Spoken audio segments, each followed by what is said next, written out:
안녕하세요. 모두의 심리 상담센터입니다. 심리 상담을 시작하는 내담자분들께 권유해드리는 감정관리 방법 중 첫 번째가 바로 감정일기입니다. 우리가 흔히 인간을 감정의 동물이라고 하기도 하고, 실제로 우리 모두 각자의 삶에서 감정에 흔들려 일을 그르치기도 하고 상황을 나쁘게 만들어 스스로 공경에 처하는 경험을 합니다. 내가 의도한 것이 아닌데 상대의 감정을 상하게 해서 대인관계가 엉망이 되기도 하지요. 또한 심리상담센터에 오시는 대부분의 내담자분들은 감정이 극도로 포화 상태에 이르러 있는 경우가 많습니다.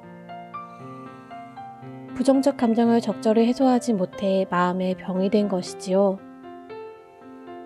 만일 그때그때 내 감정을 조율할 줄 알고 적절히 해소할 수 있다면, 그리고 더 나아가 근본적으로 부정적인 감정 발생을 줄일 수만 있다면 심리의 어려움을 예방할 수 있겠지요.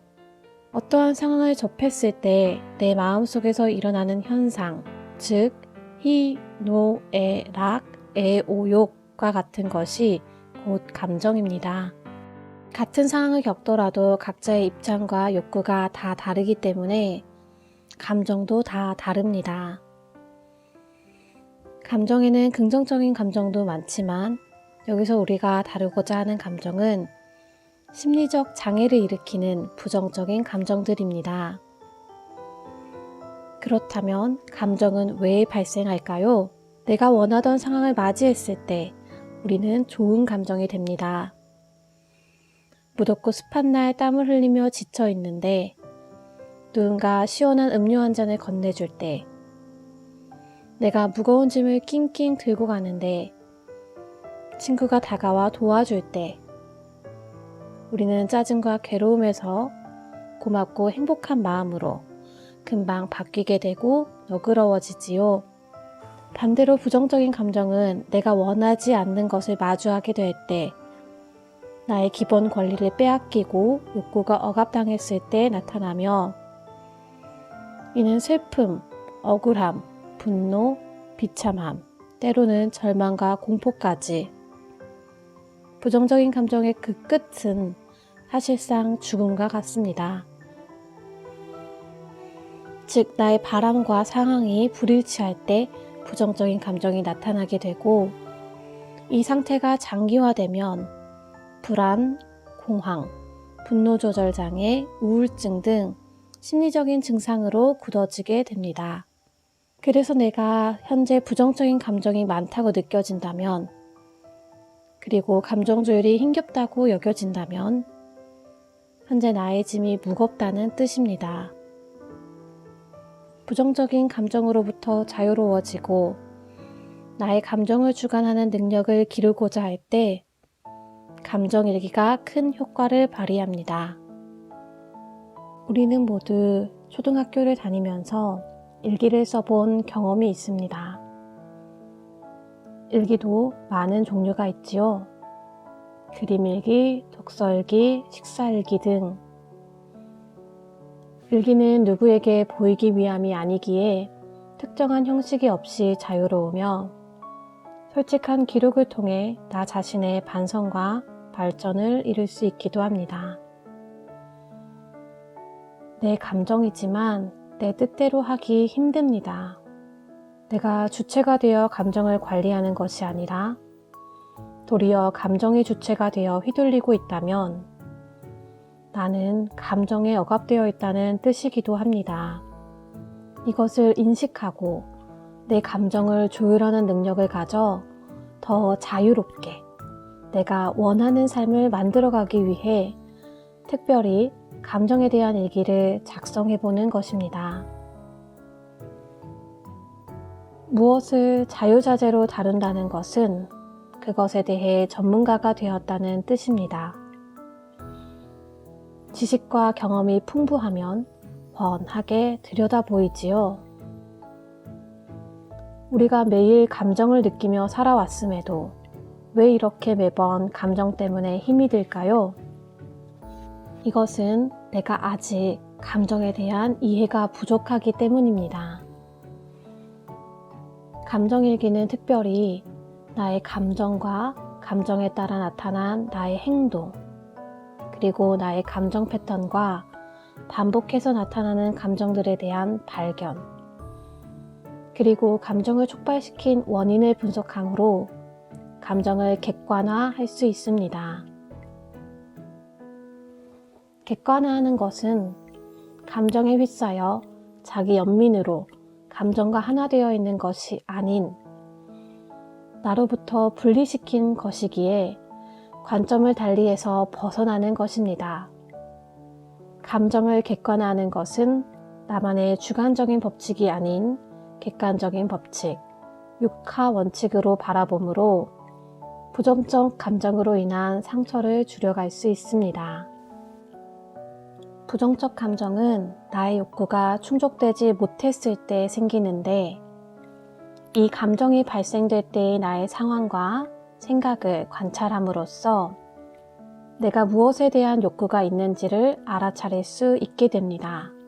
인생은 내가 원하는 대로만 흘러가는 것이 아니기에 힘들지만 내가 무엇을 원한 만큼 상대 역시도 원하는 것이 있고 이것이 서로 달라 충돌이 나타나는 것입니다. 또한 내가 살아오면서 유달리 큰 책임을 져야 했거나 내 욕구를 억압당한 경험이 많았는지도 살펴볼 필요가 있습니다. 내가 형이라는 이유로, 특정 성별이라는 이유로 참고 양보해야 하는 입장일 때가 많았다면 아무래도 내 속에 억울함이 많겠지요.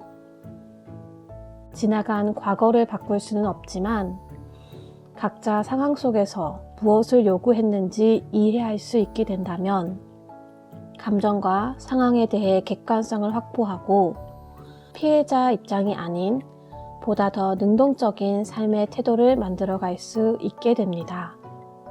또한 인간은 건강하지 못할 때도 쉽게 감정적이 되는데 나의 컨디션과 식사, 수면의 질 등 생활 전반에 대해 돌보아 주는 것도 매우 중요합니다. 감정은 순식간에 일어나 눈치채기 어렵지만 특별히 감정이 많은 사람이 있는가 하면 대체로 잔잔하고 덤덤한 사람도 있습니다. 내가 예민하고 감정 기복이 크다면 나는 평소 나와 반대되는 관념을 가진 사람들을 마주할 때가 많거나 혹은 내가 상황이 요구하는 것 자체를 감당하기 어려운 입장일 수도 있습니다. 내가 유달리 감정이 격해졌다면 어떤 상황이었길래 내가 그토록 예민하게 반응했는지, 그 상황이 요구하는 것은 무엇이었고 내 속에 갖고 있던 다른 관념이 상황과 부딪힌 것은 아닌지, 혹은 나의 조건이 많이 열악했는지 찬찬히 살펴보는 것도 필요합니다. 반드시 나를 둘러싼 상황이 나쁜 것만은 아니며 내가 특정 관념을 강하게 고집할 때에도 내 조건이 상대적으로 열악할 때에도 감정은 예민해집니다. 이러한 분석을 통해 현재 나에게 부족한 것은 발견해서 채우고 넘치는 것은 조절할 수 있게 됩니다. 나의 감정을 스스로 정리하는 과정에서 미처 몰랐던 감정을 알아챌 수 있게 되고 이러한 연습을 통해 감정의 패턴을 파악하면서 어떤 상황에서 어떤 감정이 생기는지 나 자신에 대한 이해를 넓힐 수 있게 됩니다. 따라서 감정에 속박되어 살아가는 것이 아닌 감정을 다루는 사람, 더 나아가 이성적인 판단과 선택으로 상황을 현명하게 극복하는 사람이 될 수 있습니다. 그동안 나의 감정이 무거워 삶이 버겁게 느껴졌다면 이제는 내 감정을 이해하고 주관함으로 내 마음을 가볍게 보시는 것이 어떨까요? 그렇게 된다면 굳이 지고 가지 않아도 될 짐은 벗고 내가 원하는 인생을 살아갈 수 있을 것입니다. 나의 감정과 나의 인생의 주체가 되어 진짜 누려야 할 것들을 행복하게 누릴 수 있게 됩니다. 모든 것은 내가 지식으로만 아는 것이 아닌 몸소 실행했을 때 진짜 내 것이 되는 것이지요. 여러분도 일상에 적용해 보시고 부정적인 감정으로부터는 자유로워지고 좋은 감정은 더욱 풍성해지는 행복을 꼭 가지시기를 바랍니다. 다음 시간에는 감정일기 제2편 감정일기를 쓰는 방법을 통해 뵙겠습니다. 감사합니다. 모두의 심리가 행복해질 때까지 함께하는 모두의 심리상담 센터였습니다.